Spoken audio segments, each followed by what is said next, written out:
Olá, tudo bem com você? Vamos para a nossa leitura de hoje? Sem mais delongas, não é? É, Vamos orar para nós iniciarmos. Nós hoje vamos ler sobre o capítulo 9 e o título do capítulo 9 é O Véu e o Jardim, as consequências da justificação.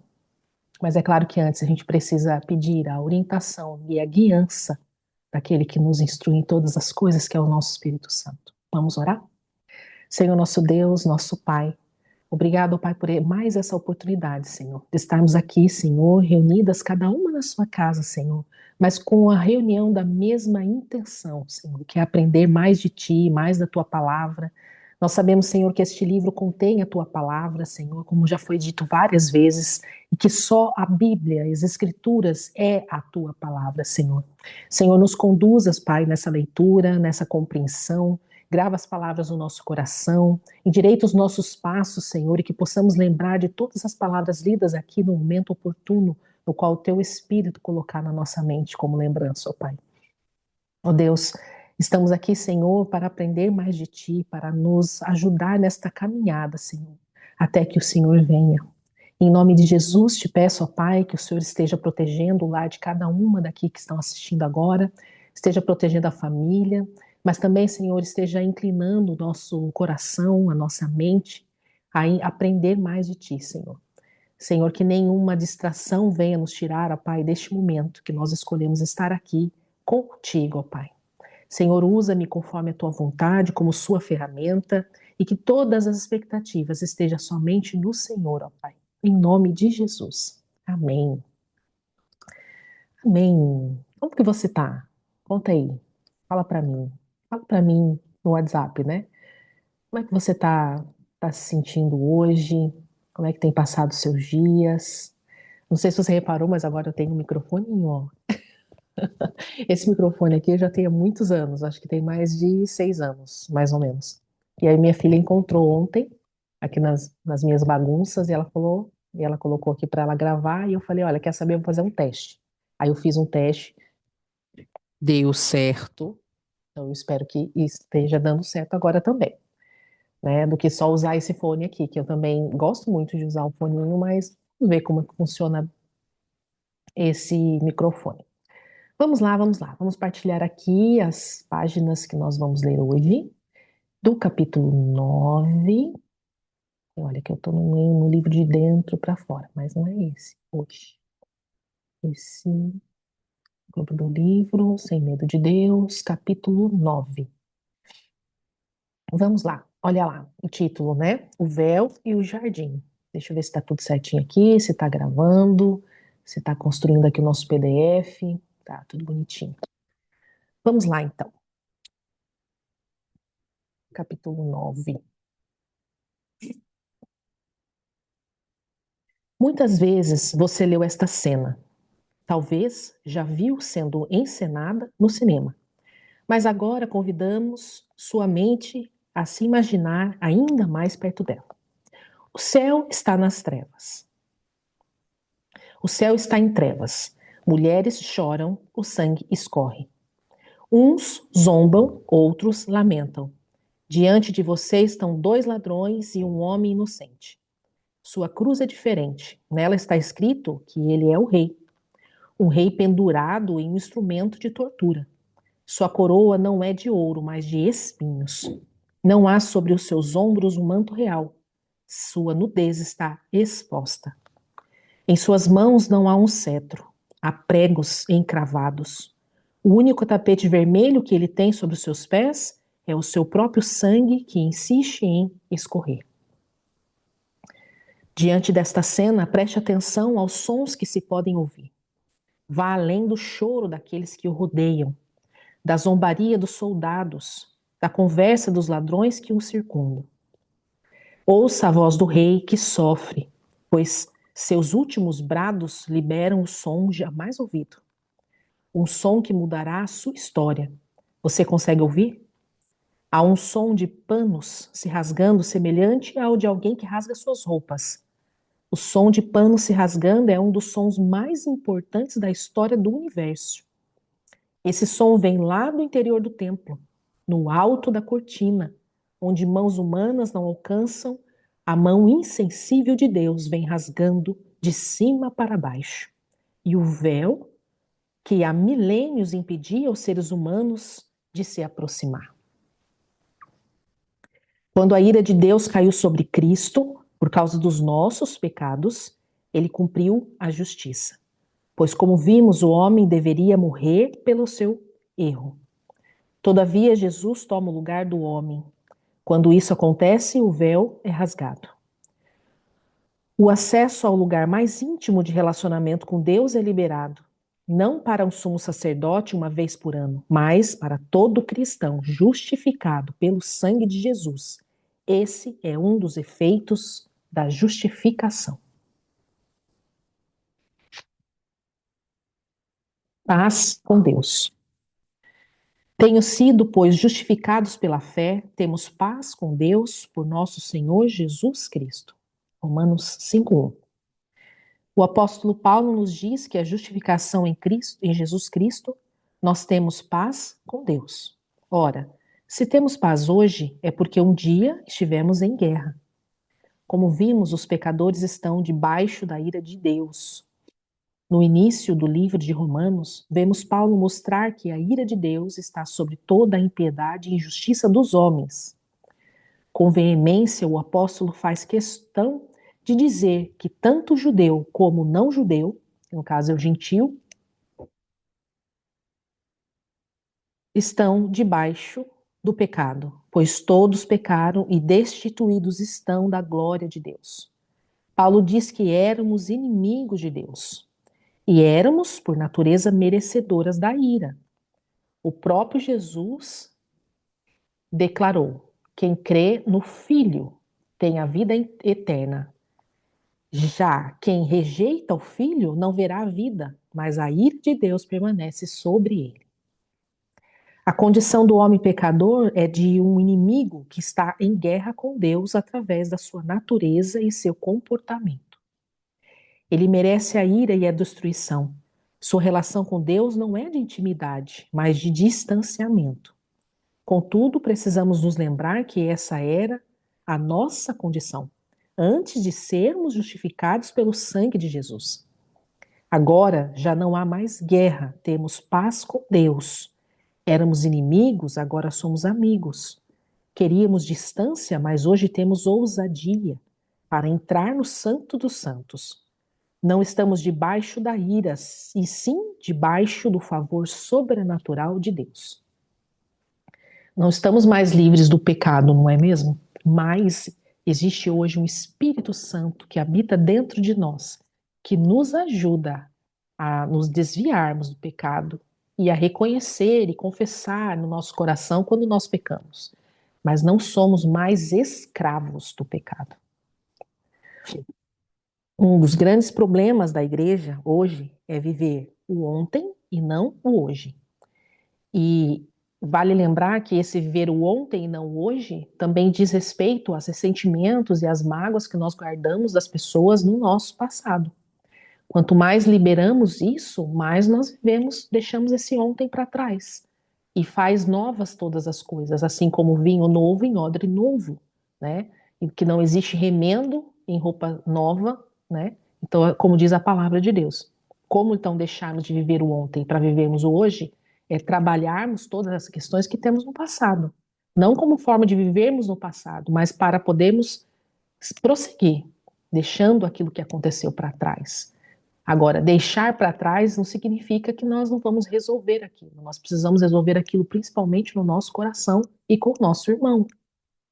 Senão não tem como, pessoal, sair do passado assim, deixar o passado simplesmente.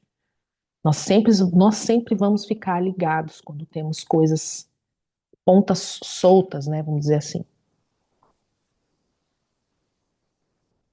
Estão tão enclausurados em todos pecados e destituídos estão da glória de Deus, que não conseguem ler o verso seguinte. Sendo justificados gratuitamente pela graça que há em Cristo Jesus. Vivem debaixo da condenação quando as pedras dos nossos acusadores já estão no chão e o Senhor da glória já nos disse eu também não te condeno. Vivemos como pecadores quando, na verdade, somos justos. E aí isso também demanda de uma arrogância do nosso coração, porque se o Senhor nos perdoou, quem somos nós para não nos perdoar e não perdoar aos outros também, né? Então nós nos colocamos, será, melhores que Deus quando nós não conseguimos nos perdoar daquilo que fizemos e perdoar o nosso irmão, sendo que Deus já nos perdoou, sendo que Jesus já não nos condena, mediante a confissão e arrependimento genuíno? Logo, assim como por meio da desobediência de um só homem, muitos foram feitos pecadores, assim também por meio da obediência de um único homem, muitos serão feitos justos. Este texto é muito claro e importante para entendermos que pelo pecado de Adão fomos feitos pecadores. Porém, pela obediência de Jesus Cristo fomos feitos justos. Não somos justos pelas obras, mas por causa do sangue e sacrifício de Jesus. Deus tornou pecado por nós aquele que não tinha pecado, para que nele tornássemos justiça de Deus. Não é sobre nós, né, gente? É sempre sobre Jesus Cristo. Devemos andar em obras da justiça, mas não são as nossas ações que nos fazem justos. Foi em Cristo que nos tornamos justiça de Deus. Em Cristo. Muitas pessoas não aceitam a ideia de que são justas porque ainda cometem erros. Para provar seu argumento, citam textos como se afirmarmos que estamos sem pecados, enganamos-nos a nós mesmos e a verdade não está em nós, está em 1 João 1,8. Porém, o mesmo João, nesta mesma epístola, também diz: sabemos que todo aquele que é nascido de Deus não vive pecando, antes o guarda aquele que nasceu de Deus e o maligno não o toca. É o famoso texto fora de contexto, né? Quando nós não estudamos sobre a palavra, não tiramos a exegese, a hermenêutica do texto, realmente não entendemos o contexto onde está inserido aquele versículo, simplesmente a gente tira como benefício próprio, ou como malefício, no caso, né? De não sentirmos que somos, não crermos que somos justificados, porque um texto foi tirado fora de um contexto. É muito importante no estudar a palavra de Deus entender todo o contexto que está inserido aquela frase, aquele versículo. Assim, compreendemos que ser justo não significa estar isento de erros. Contudo, existe uma diferença entre pecar e viver pecando. Ser justo não é ter prazer no pecado e não viver na prática do mesmo. Olha lá, ser justo não é ter prazer no pecado. Quando nós fomos escravos do pecado, muitas vezes a gente tinha o prazer desse pecado, da justiça, pelas próprias mãos, etc. Mas não viver na prática do mesmo, pela força do Espírito Santo. O pecador vive no pecado e não tem nenhum pesar por praticá-lo. É uma cegueira espiritual, né? E não tem nenhum pesar por praticá-lo. O justo, quando erra, sofre por isso. Arrepende-se e confessa seus pecados. Isso aqui é muito importante, gente. Arrepender e confessar os pecados. Muitas igrejas, líderes, denominações não pregam sobre isso, que nós devemos nos arrepender pelos nossos pecados diariamente, se for preciso, mas também confessar os pecados a Deus, né? Reconhecendo, porque eu só posso mudar aquilo que eu reconheço, e confessando também aos irmãos. Olha, eu preciso aqui da tua ajuda, quero que você ore comigo. Não que o irmão vá te perdoar, vá te livrar de alguma coisa, não, para ser um cúmplice seu nessa confissão, né? Se confessarmos os nossos pecados, ele é fiel e justo para nos perdoar os pecados e nos purificar de toda a injustiça. Olha a palavra se. Ele é fiel e justo para nos perdoar os pecados e purificar toda a injustiça. Se confessarmos os nossos pecados. Quantos pecados nós temos que está encobertos? Está sobre a jurisdição do reino das trevas, porque está oculto, está no escuro. A gente tem vergonha, às vezes, de falar com um irmão mas essa vergonha nos aprisiona no pecado. Estando aprisionados em pecados não confessados, não tem como ser justificado e purificado da injustiça e ser perdoado. É só uma questão mesmo de nós pegarmos o texto e entender cada palavra, né, com a concordância da língua portuguesa, no nosso caso, fazermos a pergunta em cima dessa mesma frase, né? Se confessarmos os nossos pecados, ele é fiel e justo para nos perdoar os pecados, nos purificar de toda injustiça. E se não confessamos os pecados? Isso quer dizer, sabe, conversar com o texto, conversar mesmo? Isso significa meditar. Quando Deus fala, quando Jesus fala na palavra que nós devemos meditar na palavra, é conversar com o texto, é imaginar a cena, né? Questionar o texto, não a Deus, o texto. Meus filhinhos, essas coisas vos escrevo. Eu amo quando fala assim, João, meus filhinhos. Estas coisas vos escrevo para que não pequeis. Mas se alguém pecar, temos um advogado para com o Pai, Jesus Cristo, o justo.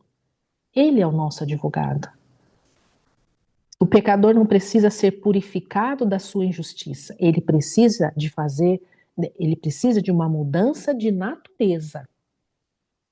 É necessário nascer de novo. Quando nos convertemos, nós convertemos o espírito, né? O espírito está convertido.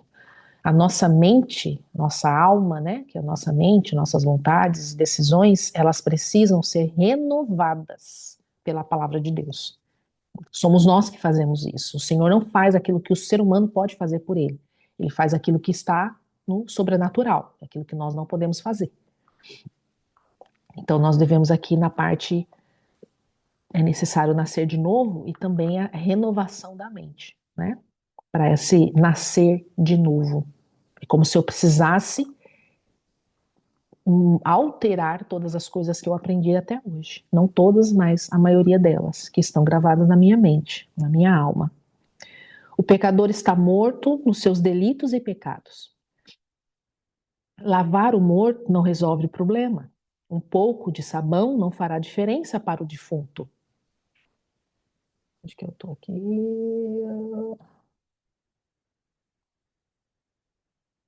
Sim. Na preparação para o velório, o falecido recebe maquiagem e roupas apropriadas, mas ele continua morto. A obra da justificação está na intimidade associada ao novo nascimento. A obra da justificação é uma obra, é uma continuidade, é um processo. Ela está intimamente associada ao novo nascimento. O novo nascimento requer renovação da mente, né? Troca de vestes. O novo homem, o novo homem nasce baseado na justiça. E vós, revestidos do novo homem, que segundo Deus foi criado em verdadeira justiça e santidade. Efésios 4:24. Deus deu a vida a cada um de nós e fez o nosso espírito nascer justificado. Alguns dizem por aí que Deus nos justificou, mas que ainda somos pecadores. Eles falam que através de Cristo somos apenas declarados justos. Deus nos trata como justo e nos declara justificados. Contudo, continuamos pecadores. O problema é que quando Deus disse haja luz, houve luz. Quando disse à terra produza a erva verde, ela produziu. Quando disse ao morto vem para fora, ele ressuscitou. Quando Deus diz você é justo, algo muda. Nem toda, nem toda frase tem o objetivo de descrever o mundo. Existem frases que mudam ao longo do mundo, que mudam algo no mundo. É que chamamos de enunciados performáticos. Quando o juiz da paz diz a um casal: eu, eu vos declaro marido e mulher. Ele não está descrevendo a atual atuação. Antes, ele está naquele momento, através da sua fala, mudando algo naquele casal. Antes eles eram solteiros, mas depois de serem declarados casados, o estado civil mudou. A palavra de Deus não é uma mera descrição do mundo, Quando Deus fala, algo muda. É o poder da palavra de Deus. Assim como as nossas palavras também têm um peso, né, um poder muito forte sobre a nossa vida, a vida dos nossos filhos e das pessoas. Observem toda semente que dá fruto segundo a sua espécie. A palavra de Deus é comparada a uma semente. Uma semente de tangerina não pode produzir melancia. A semente da palavra é justa. Quando você a recebe, ela não pode produzir um pecador. Aliás, o próprio Jesus se comparou com uma semente. Em verdade vos digo: se o grão de trigo caindo na terra não morrer, fica ele só, mas se morrer, dá muito fruto. Assim como o grão de trigo produz outros idênticos a ele, a morte de Cristo fez brotar outros justos como ele. A própria natureza da semente divina nos chama a andar pela fé. O pecador não precisa da fé na palavra para andar no pecado.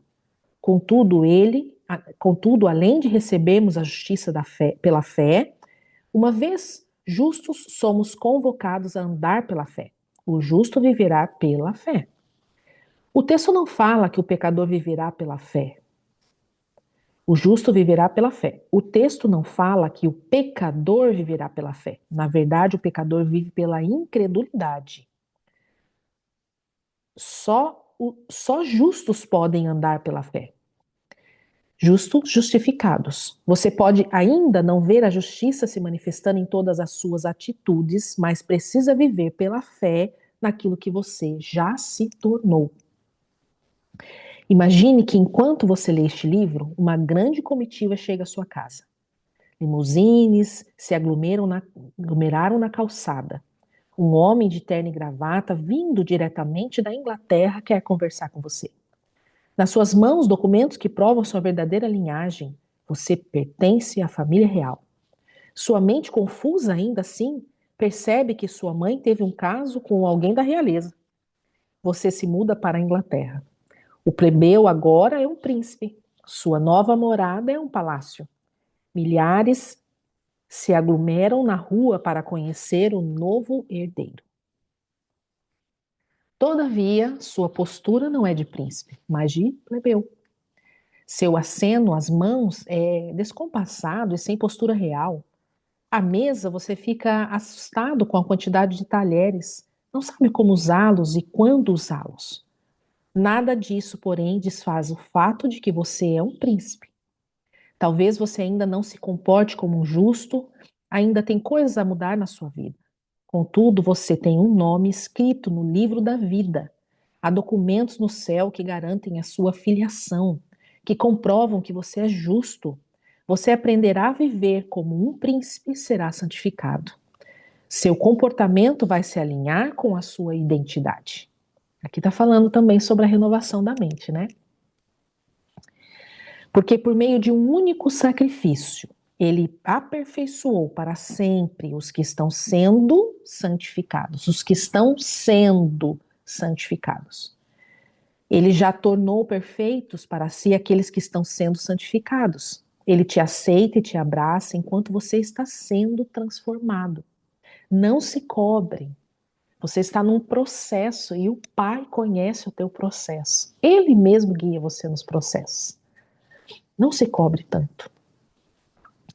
Talvez existam áreas da sua vida que ainda não mudaram, mas Ele te abraça para te conduzir neste processo de transformação. Temos paz com Deus. Dando graças ao Pai que nos fez idôneos para participar da herança dos santos na luz. Fazer idôneo significa tornar adequado, tornar suficiente. Através do sacrifício de Jesus, fomos tornados adequados, suficientes para Ele, mesmo e para participarmos de toda a herança que Ele tem para nós. Ele nos faz idôneos, mudando a nossa natureza e tirando os nossos pecados. Em Hebreu 10, do 4 ao 5, diz assim: Pois é impossível que o sangue de touros e bode tire pecados.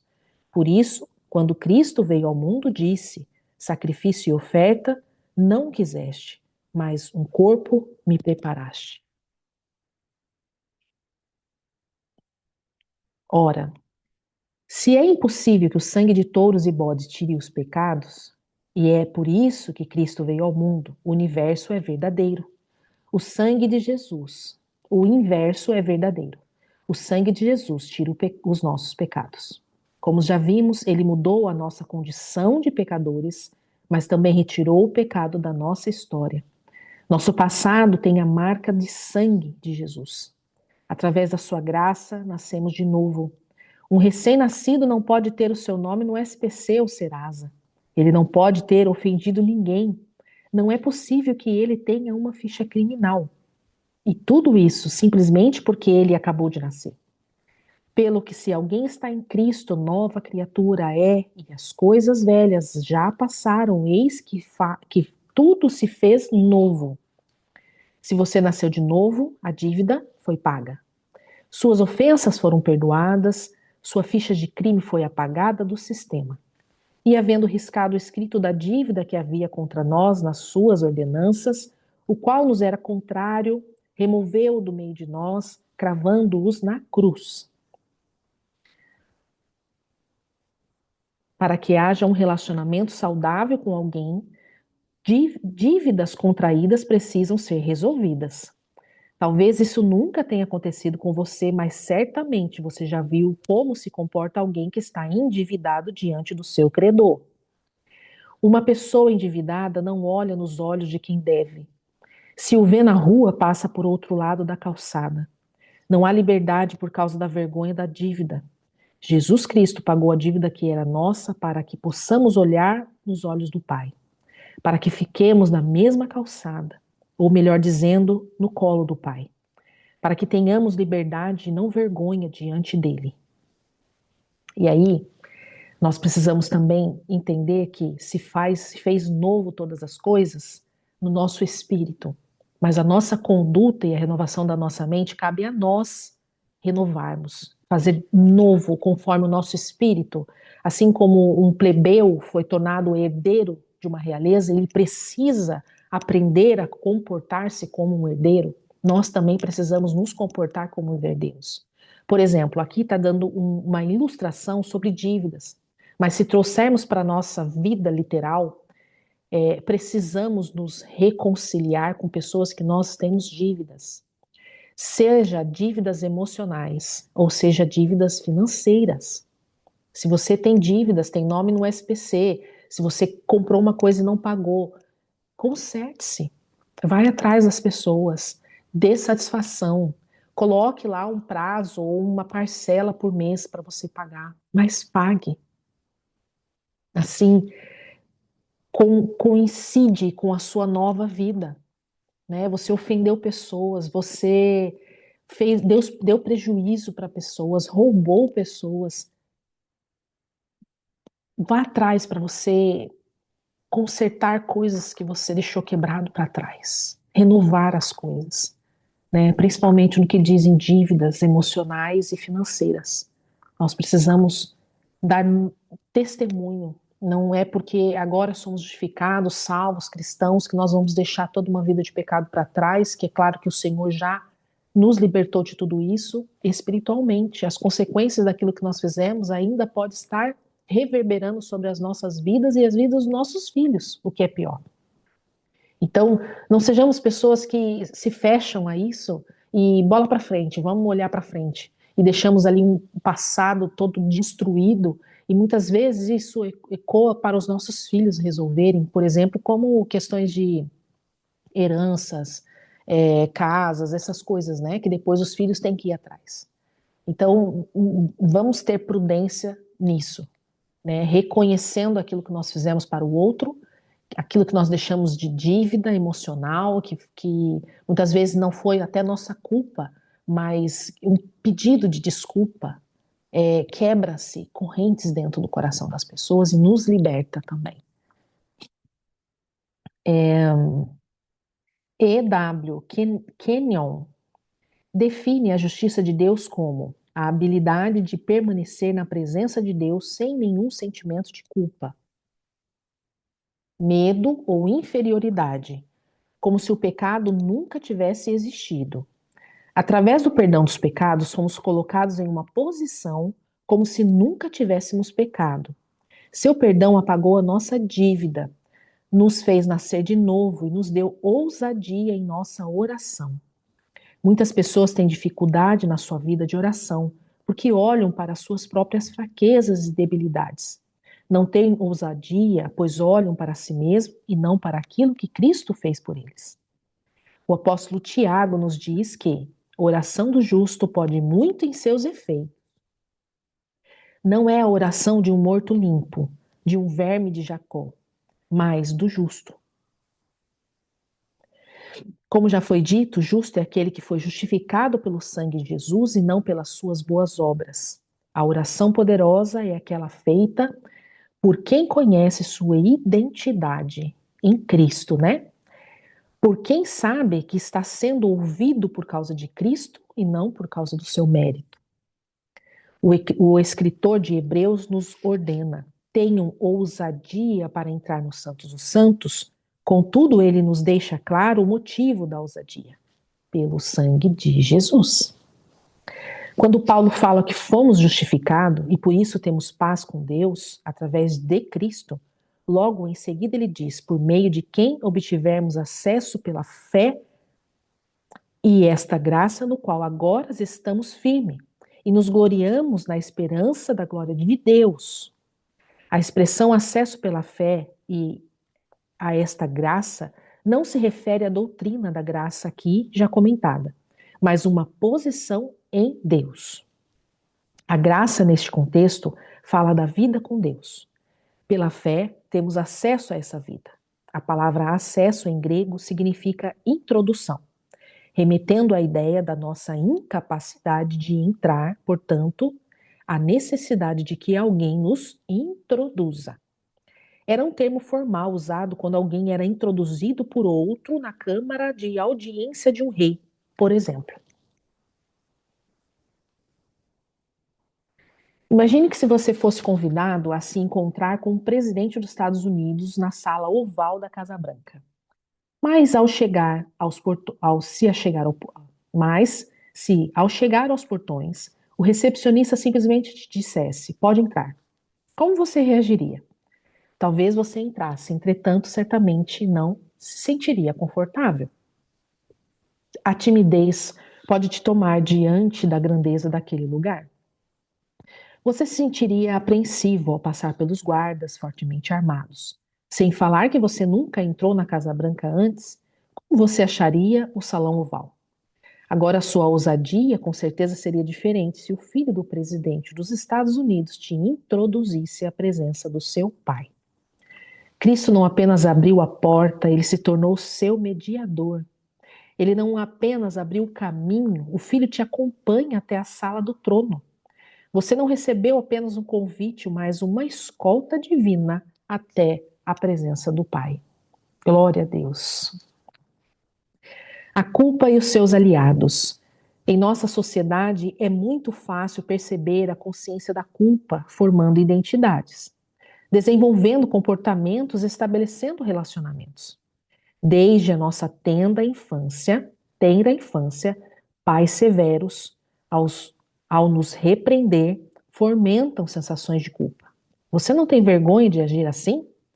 Fases como essa faziam a infância ficar reprimida, não simplesmente pela repreensão externa, mas pela culpa interna. Para pais assim, as crianças tinham um verdadeiro pavor de mostrar uma nota ruim. Perceba, o medo não tem base na culpa. Perceba, o medo tem sua base na culpa. Desculpa. Outros pais não são tão rígidos assim. Se os filhos são barulhentos, eles ficam até orgulhosos, afirmando que eles estão mostrando a sua personalidade. Como Paul Tournier afirma. No entanto, ai deles se não mostrar muita personalidade, se não se comportar em qualquer área específica, de maneira que os pais possam se orgulhar. A criança sente nos pais um medo inevitável do que outros vão dizer.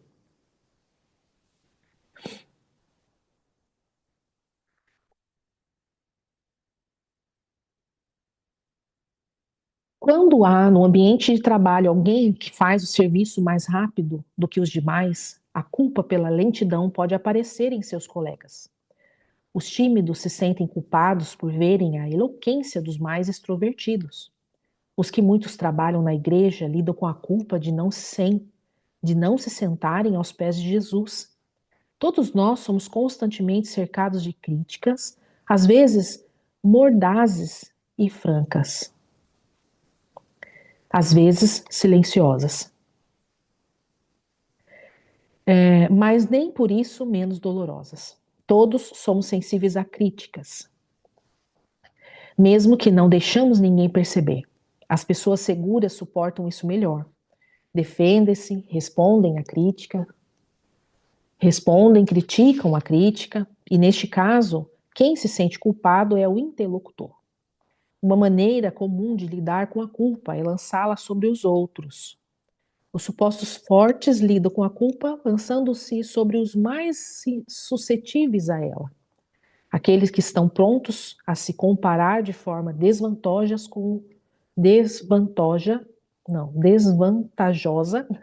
com os supostos fortes.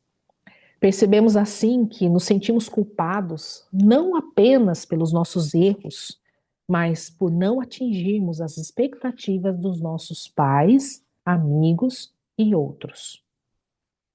Preste atenção nessa frase. Percebemos assim que nos sentimos culpados não apenas pelos nossos erros, mas por não atingirmos as expectativas dos nossos pais, em primeiro lugar, amigos e outros. Então, todas as vezes que você se sentir culpada, perceba qual é as expectativas que você está tentando atingir. As suas, a de Deus, a dos seus pais, a dos seus amigos. Então, há de se pensar. É um parágrafo aí para podemos colocar como autoavaliação, né? Como prática terapêutica na nossa vida. Por não sermos como o outro é, por não termos a força que o outro tem, nos sentimos culpados pela nossa mediocridade. Se não bastasse o senso interno de reprovação, vemos a crítica da nossa sociedade meritocrática ao nosso comportamento e a quem nós somos. Na cosmovisão capitalista, é valorizado o belo, o rico, o habilidoso. Quem não se esforça para estar nesses níveis deve se sentir culpado pela sua preguiça ou fraqueza. O filho pródigo quer voltar para ser empregado e não filho. Culpa e necessidade o fizeram querer ser trabalhador. Nossa culpa nos leva da filiação à servidão. O trabalho passa a ser mais confortável que a intimidade. Temos a ousadia de voltar ao trabalho e não ao colo do pai. Preste atenção nisso também. A culpa nos leva da filiação à servidão. O trabalho passa a ser mais confortável do que a intimidade. Por quê? Existe uma culpa. A culpa, um pouquinho mais atrás, como eu pedi para vocês analisarem esse capítulo aqui e se autoavaliarem, está ligado também a atingirmos as expectativas dos nossos pais, amigos e outros. Quando não atingimos essas expectativas, nos sentimos culpados. E essa culpa, Satanás usa para tirarmos da nossa sensibilidade de filiação para sermos servidão, servos dele. E o trabalho passa a ser mais confortável que a intimidade com o pai.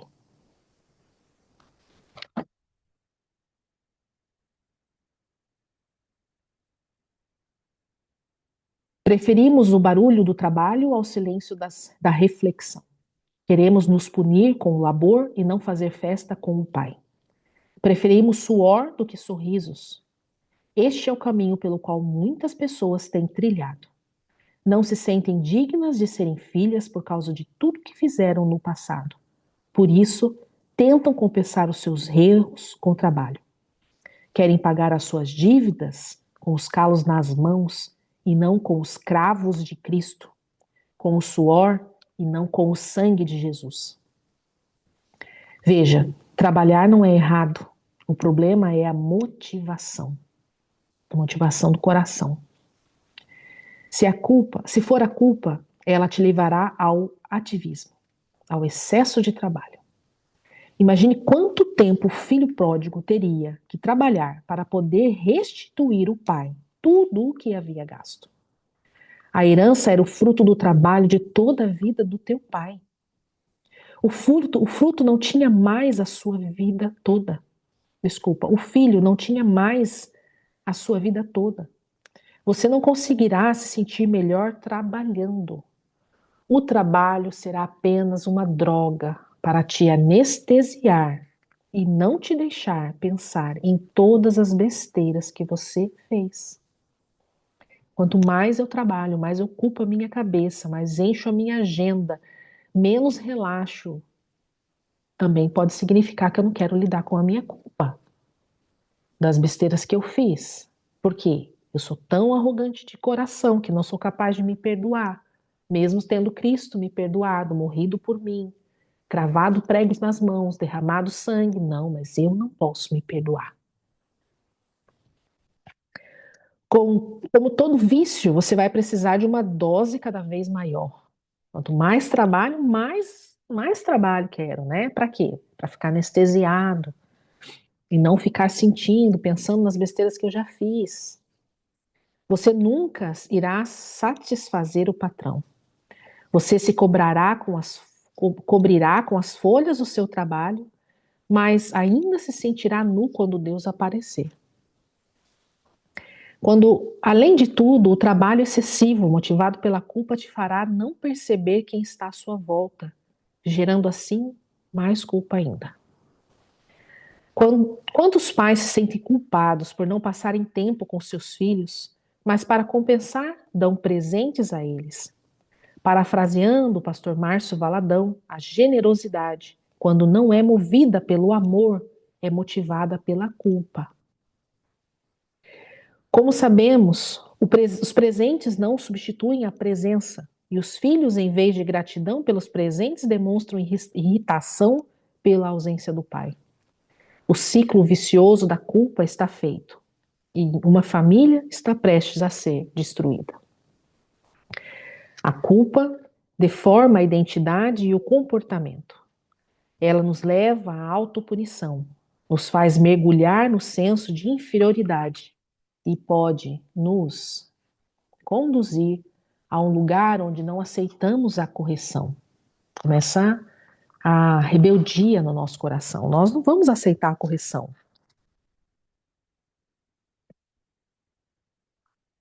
Por não aceitar a culpa, uma pessoa pode se tornar tão orgulhosa a ponto de não ouvir ninguém, pois não quer ter a sensação da culpa aflorada outra vez. Pessoas assim usam o senso e os elogios como uma forma de mascarar pessoas que precisam ser lidadas. Pessoas assim usam o sucesso e os elogios como forma de mascarar coisas que precisam ser lidadas. Tortuoso é o caminho do homem carregado de culpa. A culpa mostra-se assim como um peso, um fardo na mente que traz aflição e pode acabar com todas as forças. O caminho do homem é tortuoso, porque o peso da culpa não o deixa andar na retidão. Às vezes ele se sente mal até em estar feliz. Ele não consegue ter alegria em adorar a Deus, porque o Deus, com letra minúscula aí, da culpa, é muito exigente. Antes do pecado, Adão não sabia o que era culpa, medo, vergonha ou inferioridade. Afinal, ele andava em estreita intimidade com Deus. Não vemos Adão dizendo: Ah, Senhor, quem sou eu para falar contigo? Eu sou um verme que não mereço a tua presença. Eva não se sentia culpada por desfrutar a beleza do jardim ou dos frutos que estavam ali plantados. Adão não pegava horas extras para ficar bem com o Eterno. Eles estavam nus e não tinham vergonha disso. Após o pecado, a vergonha entra, eles sentem medo de Deus e se escondem. Culpados têm facilidade de enxergar sua própria nudez. Têm consciência exagerada dos seus próprios erros a ponto de esquecerem quem Deus é. Quando Deus aparece, eles fogem para um arbusto. Deus os criou para serem amigos, não fugitivos. A culpa fez você fugir de Deus e não correr para Deus. Nós nos faz vivermos uma identidade paralela, sermos o que não somos, pecadores e não justos, desprezíveis e não amados, indignos, não idôneos. Quem eles deveriam amar agora, eles têm medo de se aproximar. Ouvi a tua voz soar no jardim e tive medo. Essa é a primeira vez que a palavra medo aparece na Bíblia. Repare que nos 2 primeiros capítulos de Gênesis, tudo que Deus criou era bom. Todavia, o medo não fez parte desta lista. Medo é uma consciência do pecado. Medo é uma consciência do pecado. Ele nos faz esconder por medo da punição. Ele faz com que não tenhamos fé para receber o perdão. O medo amplia as realidades. Faz baratas parecerem jacarés, homens se tornarem gafanhotos diante dos gigantes. Faz seu erro ser maior do que o perdão de Deus. O medo transborda verdades em mentiras. Na influência dele, você vai querer desistir quando Deus está preparando um novo futuro para você. Quando pecamos, estamos cheios de culpa, temos medo de que Deus tenha o mesmo sentimento que temos a nosso respeito. O medo nasce de projetarmos para Deus a auto-rejeição. Quando nos desprezamos, tememos que Deus faça o mesmo. Afinal, podemos até aprender a lidar com a alta rejeição, mas como podemos lidar com a rejeição de sermos mais poderosos do universo? Do ser mais poderoso do universo? Adão disse que teve medo, mas logo depois, quando confrontado, colocou a culpa em Eva. Não podemos colocar sobre outros algo que não possuímos. A culpa que já estava afetando os relacionamentos deles com Deus agora afeta o relacionamento do casal. O sentimento que vem quando erramos e nos sentimos culpados pelo nosso erro deve nos levar à confissão e ao arrependimento. Está aqui a saída, a jogada, o checkmate para nos tirar desse medo, dessa culpa. O sentimento que vem quando erramos e nos sentimos culpados pelo nosso erro deve nos levar à confissão e ao arrependimento. Confessar e se arrepender. Se livrar disso. Você já não é mais escravo disso.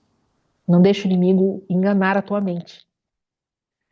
Mas quando a consciência do erro se torna uma culpa não tratada, não confessada, né, não arrependida, nos levando à vergonha, ao medo e à inferioridade. Ela se transformou em arma maligna para nos destruir.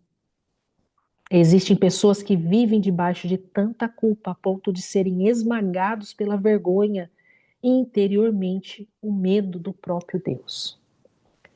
Vivem se sentindo um lixo porque não são como outras pessoas, não creem no perdão de Deus que Deus tem, no perdão de Deus. Têm vergonha de ir à igreja orar porque estão conscientes de si mesma e pensam que sua fraqueza é mais importante do que a graça divina.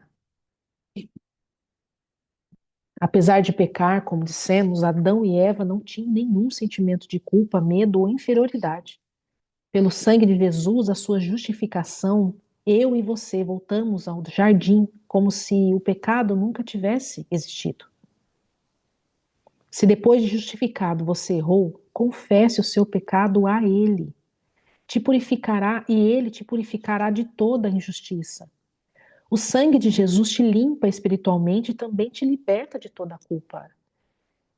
Isso é uma questão de você foi lavado, as suas vestes estão limpas, mas você tropeçou, caiu, sujou. Levanta, confessa, declara ao Senhor que você errou. Ele vai limpar as suas vestes e vai pedir para você caminhar novamente, porque Ele conhece a intenção do teu coração. Se está sendo genuíno. Ele sabe se está sendo genuíno. Se não está sendo genuíno, Ele sabe que vai acontecer novamente. Mas não viva nessa culpa, nesse medo. que te aprisiona daquilo que o Senhor já te libertou.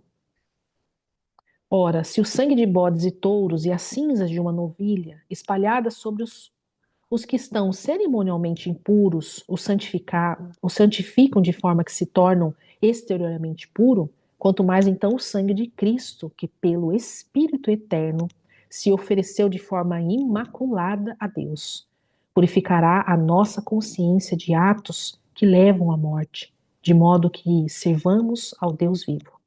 Preste atenção nessa última frasezinha depois da vírgula. Purificará a nossa consciência de atos que levam à morte. Consciência de atos que levam à morte. Purificará a tua mente, a tua razão, a tua mente renovada pela palavra. E essa consciência gerada através do medo, da culpa, nos leva à morte. Nos desconecta do Senhor, porque com o tempo a pessoa que vive assim, ela vai se desconectar de novo. Ela vai pecar contra o Senhor. E ela vai fazer aquilo que desagrada o coração de Deus. E vai ser desconectada do Senhor. Portanto, agora nenhuma condenação há para aqueles que estão em Cristo, que não andam segundo a carne, mas segundo ao Espírito. Olha lá. Portanto, nenhuma condenação há para aqueles que estão em Cristo Jesus. Aqueles que não andam segundo a carne, mas segundo o Espírito. Então, se eu ainda ando segundo a minha carne, isso quer dizer que ainda pode haver condenação? Porque eu ainda não estou totalmente em Jesus Cristo? Há de se perguntar. Questione-se a si mesmo, não a Deus. Questione-se a si mesmo. Agora, nenhuma condenação há para os que estão em Cristo. Se eu falo lá que Jesus, né, morri com Cristo, Cristo vive em mim. Se Cristo vive em mim, como posso odiar o meu irmão? Se Cristo vive em mim, por que eu não libero perdão para a pessoa que me ofendeu? Jesus não me liberaria perdão? Por que eu falo mal do meu irmão? Jesus, então quero dizer que se Jesus vive em mim, é Jesus que está falando mal do meu irmão? Fofoca, discórdia, ira, palavras torpes saindo da minha boca? Tudo isso tem a ver com a renovação da nossa mente pela palavra de Deus. Quem intentará acusação contra os escolhidos de Deus? É Deus quem o justifica. Quem é que condena? Pois é Cristo quem morreu, ou antes quem ressuscitou dentre os mortos, o qual está à direita de Deus, também intercede por nós. E agora nós vamos na última página dessa leitura de hoje. Deixe que o sangue de Cristo purifique sua consciência e te liberte de todo sentimento de culpa. Não se acuse quando o próprio Deus te perdoou. Não aceite mais nenhuma condenação, porque agora você está em Cristo. Se tortuoso é o caminho do homem carregado de culpa, reto é o caminho do homem influenciado pelo amor de Deus. Abraçar a condenação é se condenar a viver no erro. Mergulhar no amor de Deus é vê-lo nos libertar dos pecados, reconstituir nossos relacionamentos e nos conduzir a agir por amor e não por culpa. Contudo, o melhor é saber que ninguém precisa se esconder num arbusto quando ouve os passos no jardim. Ou melhor, quando ouve o véu se rasgando. A gente se esconde quando está escondido, quando está no escuro, quando ainda está na jurisdição das trevas. A gente sente culpa. Porque nós sabemos que tem algo que não foi confessado, mesmo que já tenha sido arrependimento no nosso coração, mas ainda não foi confessado. A palavra haja luz. Deus disse haja luz. Ouve, trouxe para a luz. Traga para a luz. Confesse. Você tem meu WhatsApp, se quiser usar a mim como tua ferramenta de oração. Ju, preciso orar junto contigo, confessar um pecado diante de Deus. Eu fiz isso que era mal perante o Senhor, eu quero conversar com você. Nós vamos nos reunir, seja presencial, seja online, seja só por mensagem, como você quiser. Eu estou aqui para você, porque também tenho pessoas para mim, que o nosso Senhor nos coloca assim. E aqui tem uma tabela né, as realidades do pecador e do justo, né? O pecador, inimigos de Deus, justo, amigo de Deus. No império das trevas, o pecador, o reino do Filho do seu amor. Escravo do pecado, liberto do pecado. Em direção ao inferno, em direção ao céu. Pecado é um estilo de vida, pecado é um acidente. Olha aí, o justo, o filho de Deus, o cristão, peca por um acidente, não por um estilo de vida. Debaixo da ira de Deus, em paz com Deus. Condenado, sem nenhuma condenação. Governado pela culpa, governado pelo amor. Endividado, perdoado. Medo de Deus, ousadia na oração.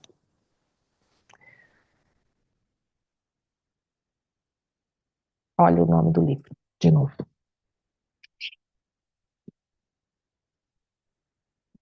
É medo de Deus.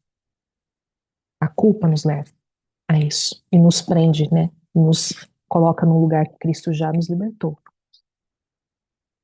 É como se nós estivéssemos dentro de uma cela onde não há guardas, não há correntes, não há nada que nos prenda, mas que nós entramos ali, fechamos e falamos: estamos presos aqui.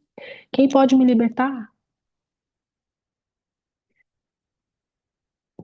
Vamos orar. Senhor, meu Deus, meu Pai, eu entro em Sua presença, Senhor. Não entro em Sua presença com perdão. Não é assim que nós devemos orar. Eu tenho aprendido isso. Então eu quero corrigir aqui com vocês, minhas irmãs. Então estamos aqui, Senhor, perante a Ti, para confessar, Senhor, que nosso coração erra quando age com culpa, quando vive encobertando as coisas que não trazemos à luz, mesmo depois de haver o arrependimento no nosso coração. Senhor, queremos confessar primeiramente a Ti, Pai, todas as coisas que fizemos que têm desagradado ao Teu coração. E após essa oração, que o Espírito Santo gere no coração de cada uma as coisas que precisam vir à luz. Traga, Senhor, na nossa mente, no nosso coração, aquilo que nós precisamos confessar a Ti, ó Pai, e aos nossos irmãos também, para nos ajudar em oração. Porque foi dada a autoridade à igreja de ligarmos na terra, ligar no céu, desligar na terra para o Senhor desligar no céu. Então nós devemos orar juntos um com o outro e confessarmos os nossos pecados, Senhor, tirarmos dessa culpa, dessa escravidão que o Senhor já nos libertou, Pai. Senhor, gere esse temor no nosso coração. Gere, Senhor, através do Teu Espírito. Gere, Senhor, isso no nosso coração. Convença o nosso coração, o Espírito Santo, porque o Espírito Santo é aquele que convence o coração. Aquele que condena não é o Espírito Santo no nosso coração, que está sendo afligido pelas flechas, né, inflamadas que tem do inimigo na nossa mente, ó Pai. Nós damos, Senhor, pela autoridade que há no Teu nome, uma ordem ao mundo espiritual das trevas, que recuem, deixe, Senhor, a cada vida que está aqui se sentindo culpada. Senhor, nós colocamos em nome de Jesus a autoridade que há no Teu nome, Senhor, que afaste de nós toda culpa gerada, Senhor, toda culpa não confessada, todo pecado não confessado, que seja trago à luz e que nos libertemos disso, Senhor, para podermos viver o Teu amor e não a condenação, sentirmos abençoados e não termos medo de Ti, Senhor, em nome de Jesus. Amém.